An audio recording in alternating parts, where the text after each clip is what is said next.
Good night. Ajmahari here. Welcome to the channel, or welcome back to the channel. If you found something helpful on this channel, or you find some of my content helpful, or you resonate with me, I'm out here to work with you. But please hit the subscribe button and the notification bell. You might even want to hit the like button, even though it's not really activated, because people don't hit the like button too often, you know? Passive stuff, that's okay. Who wants to really worry about an algorithm when you're just trying to get information and you're hurting like heck in your life? That's understandable. I'm going to respond to this comment that a person left on the video I did, BPD breakup recycling, need for no contact, and dilemma of codependency. The commenter says, what is really hard for me to understand is how the BPD, so the person with BPD, believes their own thoughts again and again, although they've gone through this a million times in their lives. Well, okay, then the commenter continues, I understand they cannot regulate their emotions and they feel more all at the same time and regress to that 2-year-old, but I don't understand how they do not learn over the years to identify their triggers, or they become less aware that an emotional response is coming that is very likely inappropriate given the situation. Hugely inappropriate given the situation. I'm having to put grammar in where there is no grammar, or very little grammar. So it's interesting that it's really hard for this person, as I'm sure maybe lots of people would relate, and I think most people who've ever been with somebody with BPD, or if you have a parent with BPD and or you've been with somebody with BPD, etc., find it really hard to understand how people with BPD believe their own thoughts again and again, even though they've gone through the millions of times, and they will go through the millions more. That's why it's important for you not to focus on this. I understand they cannot regulate their emotions, and, well, that's part of it, and they have a lost self. They have a lot of feelings. They get triggered a lot. Most of them have had a lot of trauma, primal trauma, sometimes in utero, and how that affects a person and temperament and what can happen in that process if it's a really stressed out mother or something. And so they have all of this brokenness, woundedness, a lost self, emotional arrested development. They don't go through early childhood. They don't have any self to be able to effectively, not so much that they don't remember, but they're just going through repetition compulsions and reenactments of trauma that are driven by the triggers and the feelings, and being unable to regulate those feelings because there's no self there to regulate them. They never learned how to regulate their emotions. And all that they're going through in this cyclical way over and over again, maybe millions of times, as a commenter said, it's all unconscious. They are not consciously aware of it if they haven't had any treatment, or if they have all the patterns of BPD and they haven't even maybe been assessed or diagnosed yet. So people with BPD are not going to learn, or I should say at least not going to learn a whole lot on their own with these repetition compulsion patterns driven unconsciously by re-experiencing and reenacting out trauma in cyclical millions of different ways. So they don't understand what's happening there. They don't know how they're impacting you. They understand that they're hurting. They might be feeling terror inside. They might be really angry. They might be really scared. It could be a whole conglomeration of a lot of dysregulated emotion, and they can't deal with any of it because they don't understand where it's coming from. And then when it repeats in the here and now with some measure of dissociation with that doesn't have to be like some ultimate complete thing that I've heard people say about people with BPD that really isn't the case more often than not. But there can be enough dissociation there to the point where it's just happening again. It's happening again. It's happening again. It's like they're living a Groundhog Day, only it's really real. It's really personal, and they don't understand it, and they don't have the emotional intelligence to deal with it. They don't know how to cope with it. They never learn how to deal with it. It overwhelmed them from infancy and or toddlerhood. They're not going to understand it. They're not going to be able to change it no matter how many times they experience it. And because it comes dissociatively up from the unconscious, they may be conscious of some things, not conscious of many other things. Because they get triggered, emotionally dysregulated, they start re-experiencing feelings and sensations and mood states that they don't understand. And it just all goes together. And then all you have to do is look at them like, hey, or how you doing? And they're going to read something into that isn't there because of what they're feeling inside. And they think it just has to be happening now. Because every time they re-experience it, for them, it's happening now. From the past, dissociatively now. Trigger, past, dissociatively now. Now. Millions of times. Why would you expect that somebody with BPD, without going to years and years of treatment, would be able to figure out what that's about? They don't have a self to be able to reference other. They don't know the difference between the lost self, lack of self, and other. And therefore, this is what I'm always talking about. They relate to you like you are object, other, parent representation, because they don't know who they are and they're not really seeing you.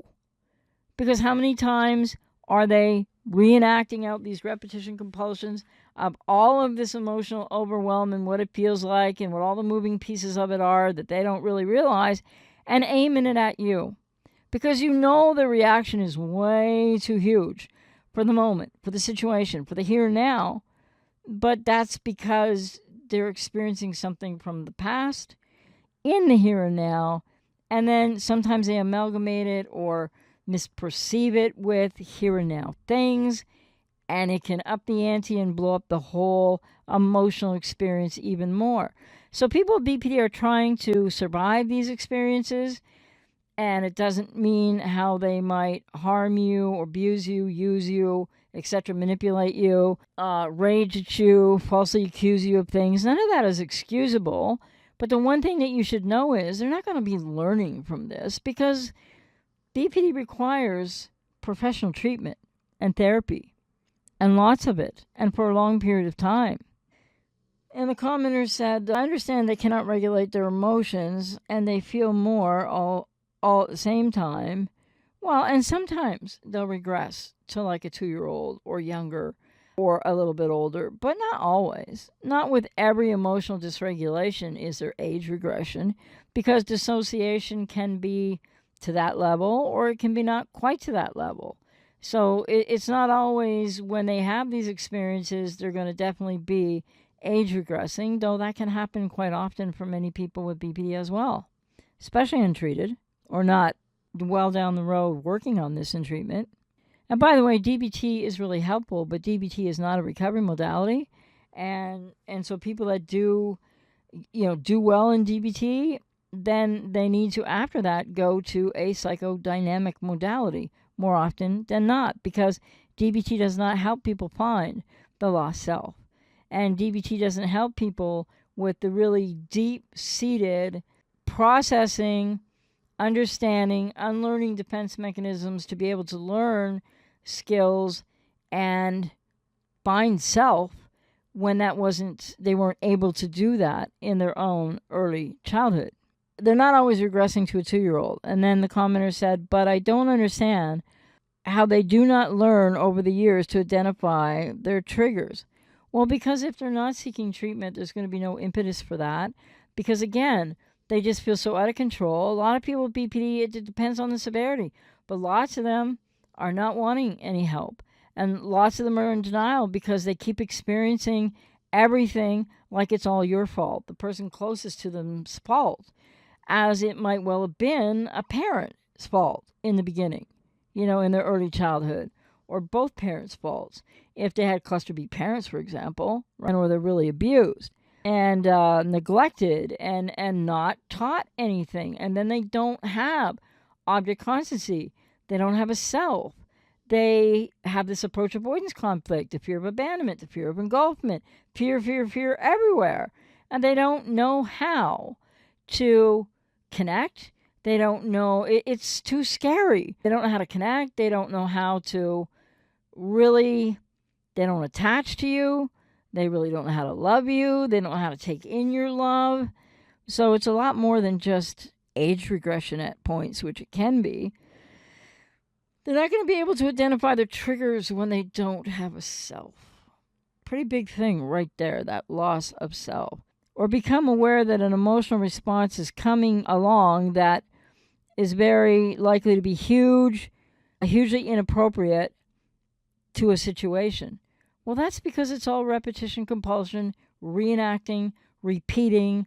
It's Groundhog Day for them, only it always seems different and like somebody else's fault, or like the partner's fault, or the person's closest fault.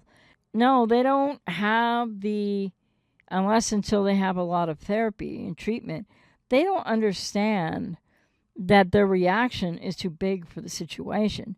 And you can, we know that, right? But you can tell them that all day and they'll be like, you're crazy. I don't know what you're talking about.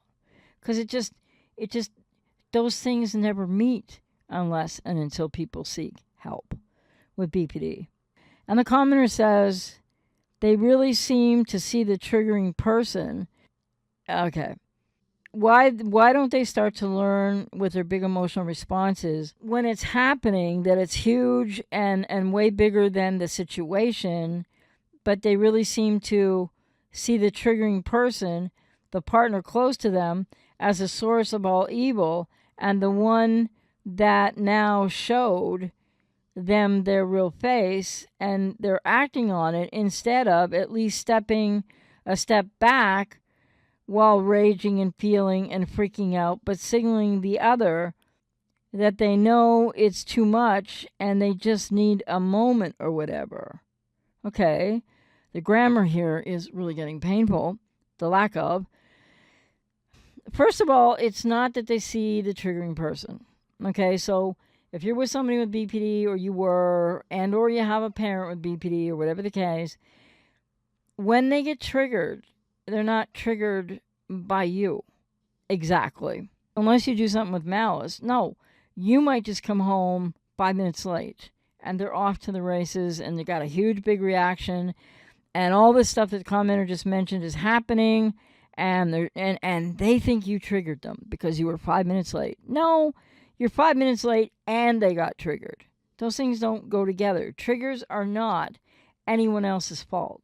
If a person with BPD is triggered not by you, but if you feel like you're triggering them, unless you're trying to do something on purpose, you're not.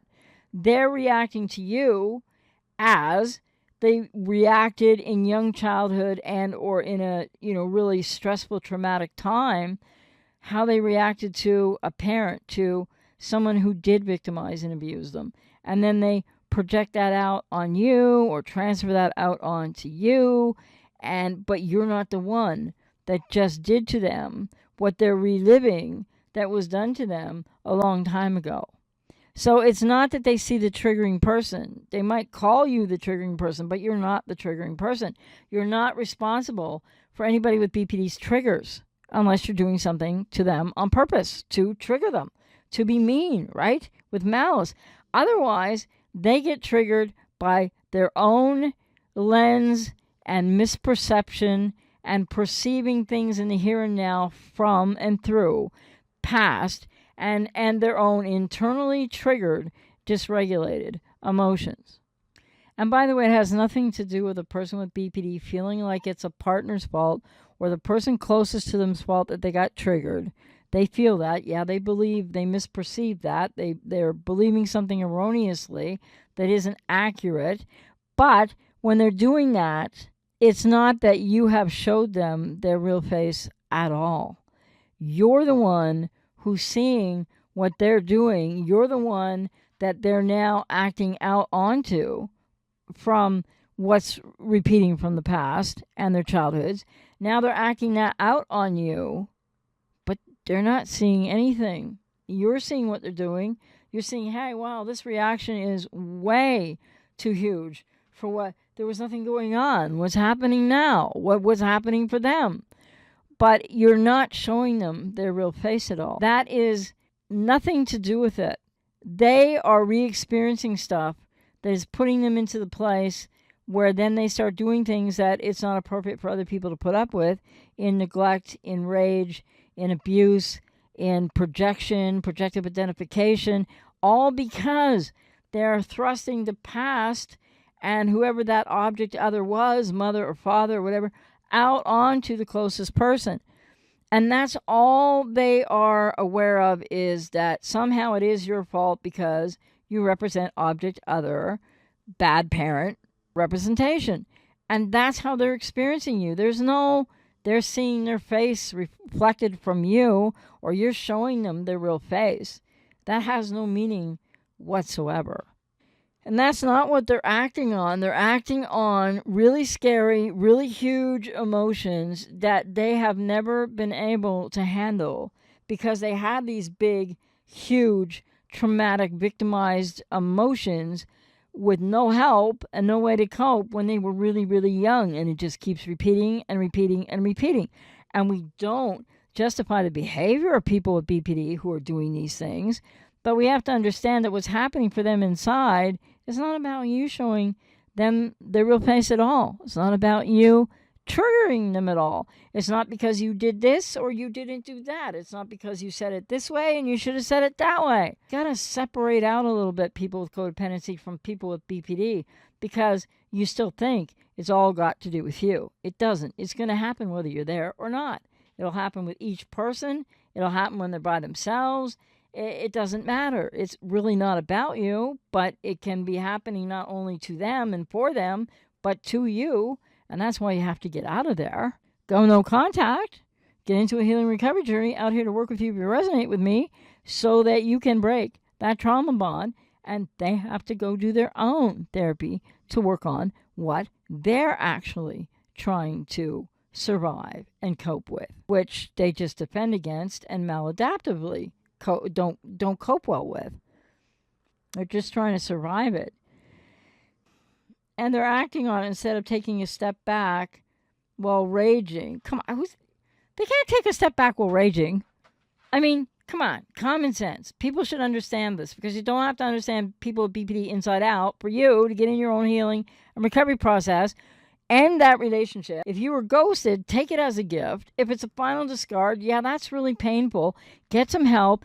I'm out here to work with people. I can help you with this tremendously, because the bottom line is you need to know what is about you and what isn't about you. And why are you so wrapped up in everything about them being about you when you are sacrificing and abandoning yourself and losing yourself? They can't step back while they're raging.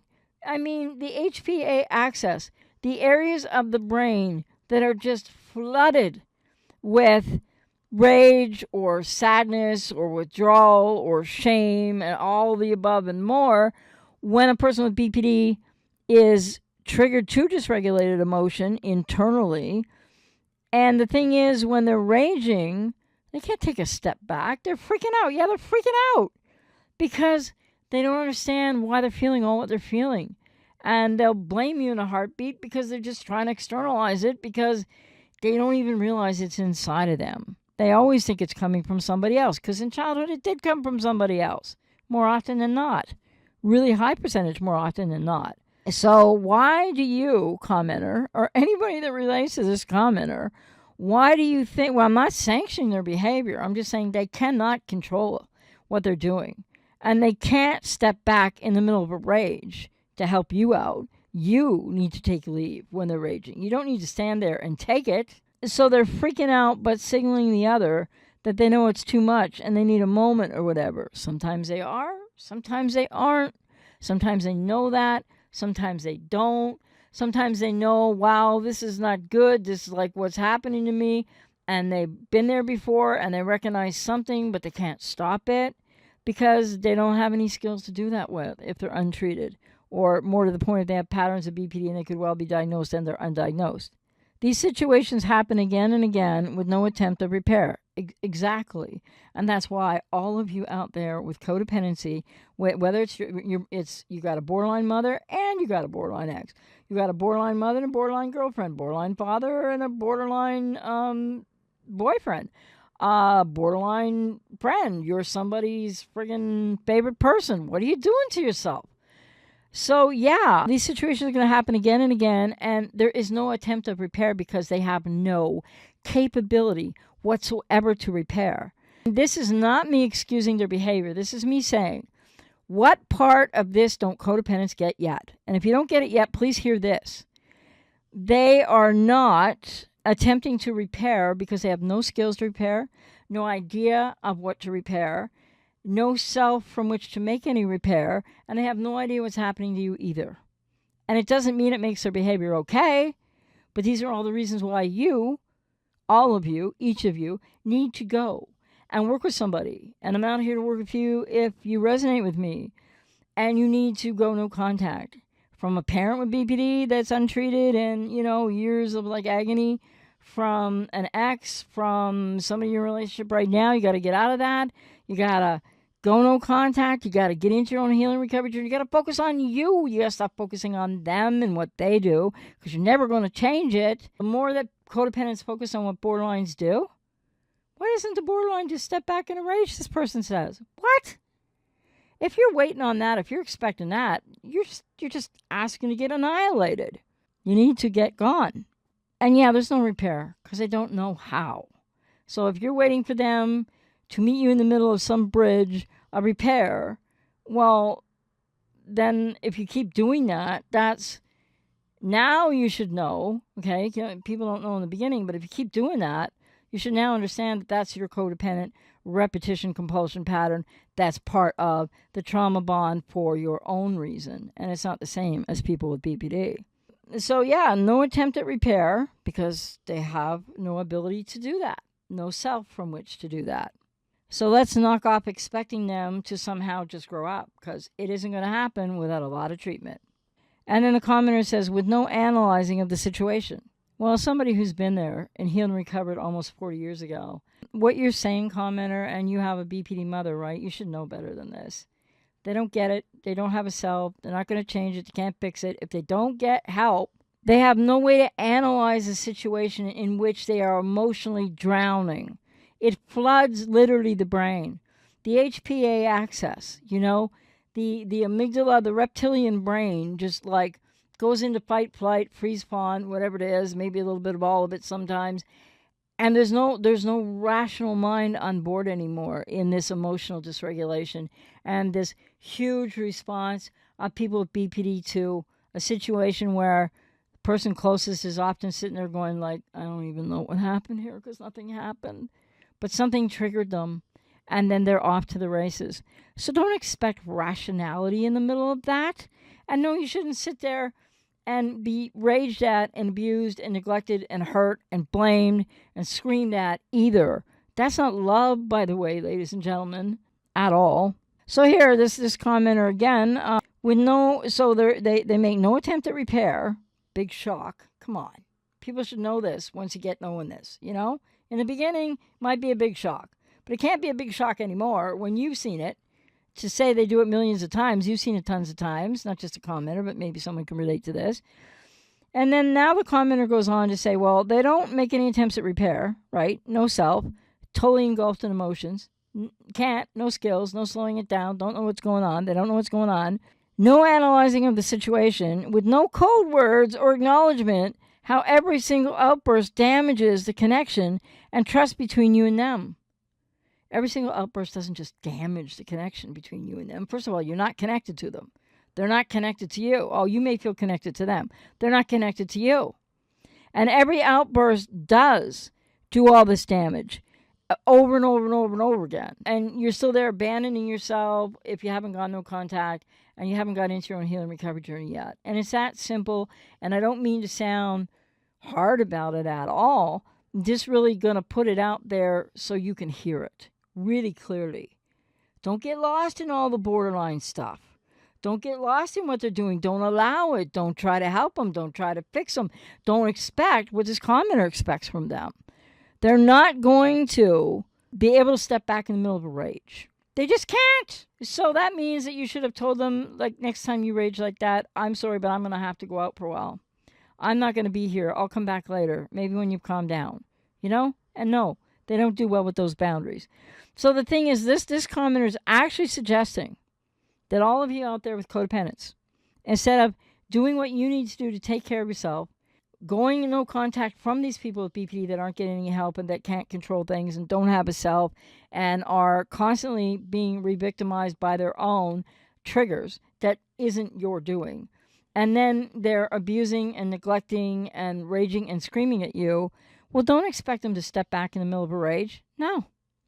Why are you there? They can't just take a moment. They can't signal you that what's going to happen, or if it's too much, they're not going to be able to change how they're behaving because they might recognize, wow, this is too much. And when these situations happen again and again with no attempt at repair, right? You know that, right? And if you don't know that yet, and you're newer to this, please know that they will not be seeking repair. You can try and try and try. Don't recommend it because they're not going to meet you there. So they're not going to hear you. They're just going to blame you more. They're going to get angrier and angrier, and it's going to make less and less sense. It's not logical. And so I just wanted to go over this once more to say this commenter expects that they should step back in a rage, that they should get it or something, that they should seek to attempt repair. No. That they should be analyzing the situation. No, not going to happen. Can't do it. And why don't they have any code words? Are you kidding me? What are you doing there? It's now squarely on you. Any codependent hearing this. If you're still there and they're doing all this and you're waiting for repair and them to step back in a rage or them to figure it out or them to get logical, what are you doing to yourself?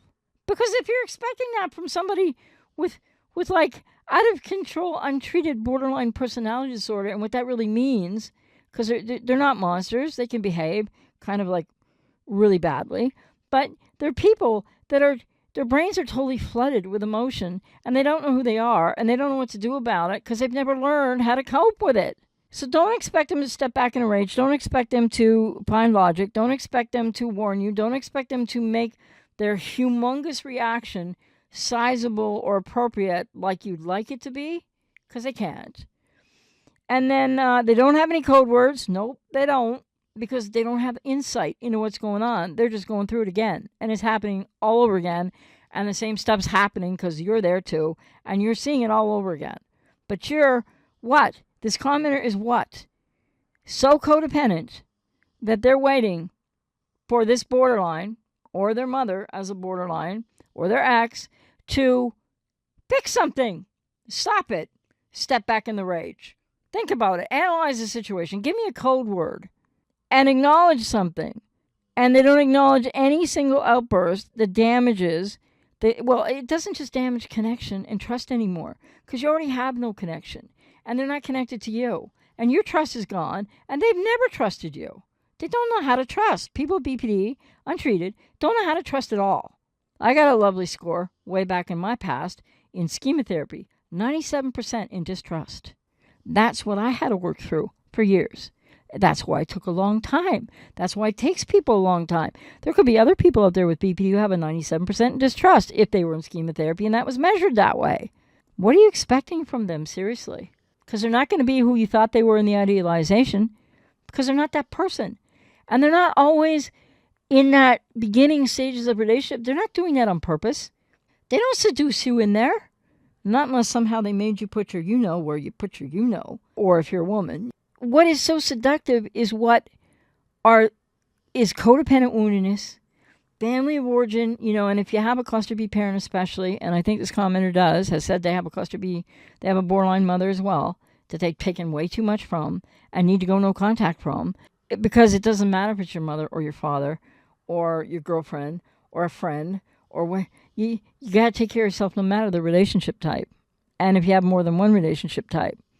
So the message that this commenter brings up, which is really I hope will help the commenter, and this my response. The meat of this response is simply this: stop expecting them to stop what they're doing. Stop expecting them to unfortunately be raging at you or giving you the silent treatment or ghosting you and coming back and hoover and recycling the relationship. You're in a trauma bond with them. They're not going to be able to repair. There's no closure to any episode, let alone any relationship. And everything just piles on top of itself. But this is how people with codependency lose themselves. And what are you doing expecting? And I don't mean to demean people with BPD by saying this. What are you doing expecting somebody with untreated borderline personality disorder Or maybe borderline personality disorder, all the patterns, and hasn't been assessed or diagnosed.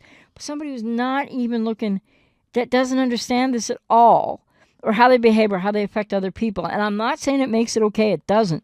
But why would you still be there? Or why would you be thinking that they should initiate the... It would be lovely if they could, but they can't. And so I don't mean just a commenter, the general, all of you who might be listening at any time, if you are relating to what this commenter said, if you're waiting for them to repair, if you're waiting for them to take a step back and just stop the rage, these things don't happen like that, because they need a lot of treatment to understand what's going on, because they lack a self. And these things matter. I'm not saying it makes up for what they do. No, it doesn't. What they do is not justifiable. And you're staying there, trauma bonded to them, expecting them to do things they can't do, is rampant codependent self-abandonment, and still looking to you're looking to the borderline to fix it. And you're trying to help them fix it, instead of realizing it's time for you to walk away, get into your own therapy, your own healing recovery journey, and focus on you, not the person with BPD, not the millions of times they do the same things over and over again. Because what are you doing there for a million times? The person that you met in the idealization, sort of people-pleasing phase is not who they are. And why are so many people with codependency? I know denial is the first major sort of trait, if you will, of codependency. But why, if you are still there, or you're still focusing on the borderline to the extent that this commenter is, no matter what else you're trying to do right now, why is it that you keep denying what borderline personality disorder is as you learn about it? Why is it that you expect them to do the repair? Why do you expect them to meet you halfway? Why do you expect them to not age regress? Why do you expect them to not have dissociation? Why do you expect them to not be drowning in their emotions in a way where they're going to start pulling you under, where they manipulate you, where they lie to you, where they're always, always, always defending themselves? They're not trying to connect to you. They don't know how to attach to you. They have disorganized attachment, loss of self, all of these core borderline issues, more often than not from trauma in their childhoods. So it's not even their fault, but now it is their responsibility to go and get help, because if they don't, well, never mind, they need to, but you need to too, because you have no business staying with somebody who's in this place, going through this untreated and not wanting help, because they're going to look to you to be the knight in shining armor or the rescuer, etc. And it's not something that you can help them with. And they can't help themselves with it either until they make the decision to go to therapy. And no, you shouldn't be paying for that. And no, it's not going to make your relationship work. And no, they're not going to change really quickly. And no, you can't rehook up in the future. You need to realize what's going on. You have codependency. They have BPD. They're doing what they're doing and they're lost, etc. And I'm not justifying their behavior at all. But what are you doing? Because that's all you can do. Deal with, change, take action on, get into healing and recovery work. I'm out here to work with you if you resonate with me. But this was a good opportunity. I hope this commenter might gain something from this and others. That it's a good opportunity to just remind people with codependency, it's your fantasy now. You're hanging on to all the fantasy pieces. The borderline is in repetition compulsions. They're going to keep doing, repeating if they're not in treatment. And what are you doing in your part of the trauma bond? Why are you still there? Because clearly there's only one action that you can take for you. And that is break up if they haven't already ghosted or discarded you. Stop the hoovering. Go no contact everywhere. Get into your own healing and recovery journey to break the trauma bond, to heal your codependency, to look at your family of origin. And for people like this commenter who have a borderline parent as well, you have like double the healing work to do, unfortunately, my friend. And I had 2 narcissistic parents with comorbidities. My mother, I guess, was like some BPD, NPD, but mostly covert narcissist. My father was a malignant narcissist, psychopathic, dark tetrad. And the point is, yeah, for some years in my life during that war-torn, whatever you want to call all that, just a nightmare of neglect and abuse and blah, blah, blah. during all that, I learned the hard way and through that relationship type. But then I would go on after I healed and recovered to have, which is almost 40 years ago, like I said, to have, a couple of cluster B relationships from the other side myself. So I know what you're going through. And then I had the cluster B parents. They were both alcoholics. So I know what that's like too. And the answer to all of it is, what are you going to do to help you today? Who are you going to reach out to work with today so that you can get away from the parent with BPD or NPD or more, the ex, if you're the favorite person of a friend, and by the way, if you're the favorite person of a borderline, you're not really friends. I'm just telling you. People have to find these things out. Stop expecting the borderline to get jack squat, and you get yourself out of there and work towards healing, recovery, and breaking the trauma bond. Because codependents keep seeking something similar in the borderline or the narcissist that you've experienced to one degree or another in one way or another, maybe not even as capital T trauma, but you're looking for something through that borderline who's representing a parent or a situation or a woundedness in your childhood or family of origin, and especially if you have a cluster B parent and you're with a cluster B person in a relationship. Dots connect. And it's not about the borderline or the narcissist in the here and now. Well, it is. You got to get out. But it's not only about them. You're there in the first place because you had, many people, the borderline or narcissistic parent or a psychopathic parent. You're there because of some woundedness in your childhood. They didn't make you want to love them. They didn't make you need to rescue them. They've done a whole lot of stuff, yeah, but not those things. You need to take responsibility for you today. And if you're not working with somebody, find somebody to work with who's an expert in this area. And like I always say, I'm out here to work with those who resonate with me. I'm quite busy. A lot of people resonate with me, not everybody. And that's cool because not a one of us out here or not a one, therapist in the world can take care of all people who've been hurt in these relationships, childhood with parents or a parent with BPD or NPD or anything in cluster B, and then getting into relationships in adulthood. And the one thing that you need to know, and maybe you've heard other videos of mine, but if this is the first video, if you are with somebody who has cluster B, you are a codependent, and you need to know, what does that mean for you? Where did that come from? And you need to do your own healing work. And it's time to stop expecting them to change anything because they can't. It's hard enough for you to start to get into your own process, to realize what's happening to you and what's really going on for them and how this just isn't going to work out. And their trauma bonds, their betrayal bonds. There's no love in all of this, or very little, and nothing that lasts. And these people with BPD do not have a self, and they lack object constancy, and they have disorganized attachment, and they don't trust themselves because they don't have a self, so they can't trust you, and they can't love themselves. They don't like themselves because they don't know who they are, so they don't really like you, and they don't really love you, and they don't trust you. There's no connecting to these people. And try as they might and try as you might, it just becomes codependent, borderline, codependent narcissist, BPD, NPD, codependent, trauma bond, and there's no love in that roller coaster of drama, chaos, and freaking agony in which you lose yourself because it's the codependent who's in the fantasy, not the borderline. The borderline is simply trying to survive what keeps happening to them over and over and over again, and they're not in a fantasy. The codependent is in the fantasy.